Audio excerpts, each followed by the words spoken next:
శరీరము మీద వ్యామోహం లేదు, కానీ లేదని శరీరాన్ని తనంత తాను వదలకూడదు. ఆత్మహత్య మహాపాతకం. ఉన్ననాళ్ళు ఉంటుంది, ఊడిపోతే ఊడిపోతుంది. కాబట్టి దాన్ని అలా చూస్తూ ఉంటాడు. కానీ ఆయన అలా శరీరంలో ఉంటే ఎవరికి ఉపయోగం?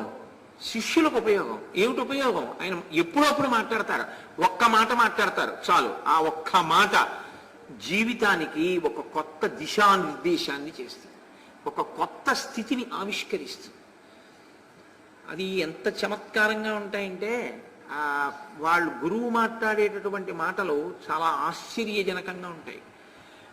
నేను మీతో ఒక మాట చెప్పాలి అంటే, రమణులకి శిష్యులు ఉన్న వాళ్ళు ఎవరు లేరు యథార్థానికి. కానీ అందరికన్నా ముందు వచ్చిన వాళ్ళు కొంతమంది, ఆ తరువాతి కాలంలో చేరిన వాళ్ళు కొంతమంది ఉన్నారు.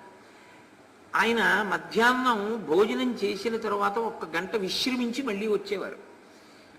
అలా వచ్చే లోపల